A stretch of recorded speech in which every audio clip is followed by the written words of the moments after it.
사람은 누구나 한 번씩 쓸데없는 상상을 해본 적이 있습니다.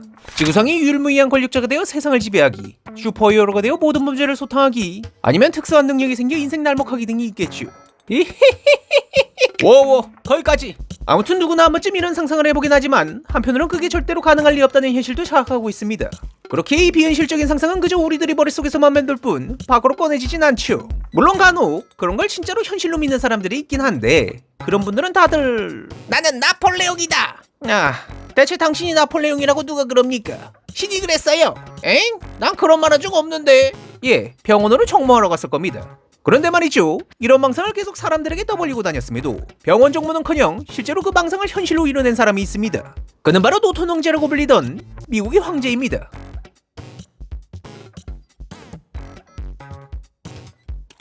나는 1859년 7월 미국 지역신문 샌프란시스코 데일리 이브닝 블레틴이 한 광고란에 선언문이 게재되었습니다. 이것은 미국이 연방 시민에게 보내는 것으로 미국의 법적, 정치적 구조의 부족함에 대한 불만과 이 위기를 가장 기본적인 차원에서 해결하기 위한 행동의 필요성을 시사했습니다.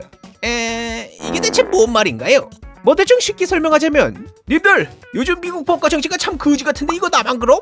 우리가 뭐라도 해야 되는 거 아님? 이었죠. 이 선언문을 작성한 이는 당시 40살의 조슈아 에이브러햄 노턴이라는 인물이었는데요. 그는 영국 출신이 사업가로 상품시장과 부동산 투기에서 큰 성공을 거두어 도시에서 가장 부유하고 존경받는 시민 중 한 명이었는데 1856년 쌀매매에 잘못 투자했다가 쫄딱 망해버려 파산까지 한 사람이었습니다.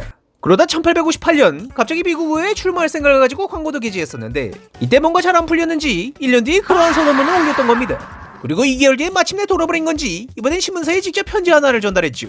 엥? 이게 뭐지?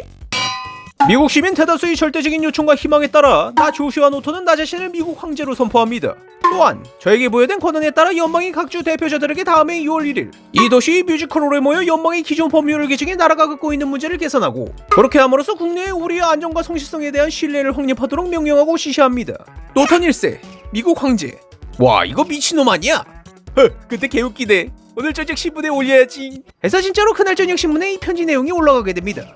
물론 신문사가 이걸 올린 이유는 그저 이 웃긴 놈을 통해 신문 판매를 늘리려는 목적이었는데 문제는 이 기사를 읽은 사람들이 그대로 저항 없이 터져버렸다는 겁니다. 이게 뭐야? 진짜 웃겨 튀질 것 같네. 노턴 황제시여, 전 당신을 지지합니다. 저도요. 나도. 노턴 황제 만세. 이때부터 노턴의 이름은 황제로서 대중들 사이에 알려지기 시작하였죠. 그리고 황제는 물 들어올 때 노를 젓기 시작합니다. 안녕하세요 아메리칸 의회, 나는 엠퍼러 노튼이다. 나는 컨그레스 폐지한다. 왜냐면 베리 썩 때문에. 하지만 아메리칸 컨그레스도 불만이 있어요? My gift 원하지 않습니까? But 시민 also 원하지 않는 기프트 받았다. Like yours. 항상 감사하십시오. 편지를 보낸 지 불과 한 달도 채 지나지 않아 그는 미국 의회를 공식적으로 폐지하는 법령을 발표했거든요. 심지어 그는 군대에도 병력을 동원해 의회 공무원들을 해임하라는 명령을 보냈습니다. 물론 이러한 명령들은 군대나 의회의 그 누구도 들어주지 않았지만요. 그 후로도 노턴은 여러가지 법령을 발표합니다. 작게는 샌프란시스코를 부르는 다른 이름 프리스코라는 혐오스러운 단어를 말할 시 중범죄로 간주돼 $25의 벌금을 내야 되는 것부터 극에는 당파 갈등이 불화를 없애겠다며 민주당과 공화당이 폐지를 선언하거나 임시군주제를 위해 공화국이 해체를 명령하던가 남북전쟁이 일어났을 땐 자기가 이를 해결하겠다며 로마 가톨릭과 개신교 모두 자신을 황제로 공식 임명하라던가 하는 위임령을 내리고 다녔습니다. 심지어 노턴이 황제 업무는 국내뿐만이 아닌 국외 또한 그 대상이었는데요. 그는 외국 정부의 정책과 행동에 대해서도 논평하였고 더 나아가 그들에게 직접 편지를 보내기도 했습니다. 그중 가장 앞서는 영국 빅토리아 여왕한테 편지를 쓴 것이었는데 보낸 여러 편지들 중 하나엔 두 나라의 유대감을 강화하기 위해 결혼하자는 내용이 있었다고 합니다. 하지만 여왕이 아무런 답변도 하지 않아 그 제안은 무산되었다고 하네요. 그 외에도 황제는 자기 이름과 황제 노턴 1세가 적힌 지폐를 만들어 실제로 도시 상점에서 사용한다든가 매일 파란 제복을 입고 거리를 순찰하는 등 경제와 치안에 관심을 가지기도 했습니다. 그리고 사람들은 그를 정말 황제로 취급해 주었다고 합니다. 극장들은 그에게 무료 입장을 허용했고 어떤 식당들은 황제의 지정 식당이란 팻말을 걸었으며 어떤 가게는 노턴이 발행한 지폐를 진짜로 받아줬다고 하네요.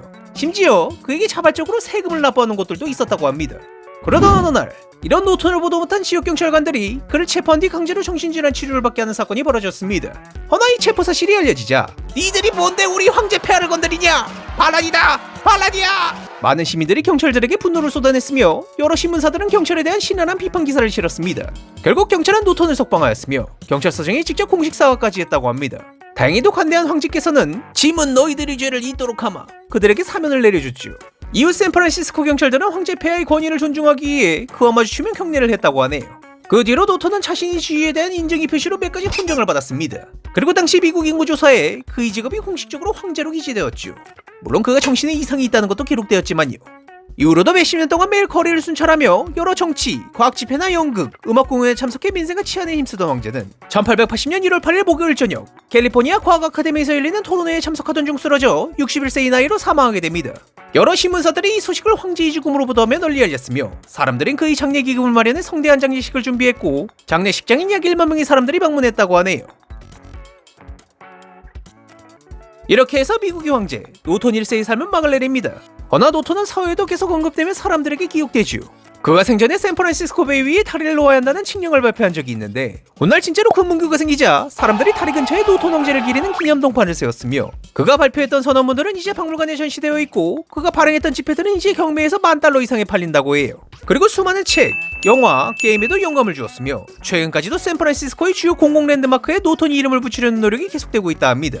사실 그는 권력이나 지위는 전혀 없는 미친 사람일 뿐이었지만 되려 그 광기가 시민들의 즐거움과 정신적 위로가 되어주어 정말로 그들이 황제가 될 수 있었습니다. 어쩌면 시민들의 지지로 태어나 사회도 존경을 받는 그야말로 가장 황제다운 황제가 아니었을까 싶기도 하네요.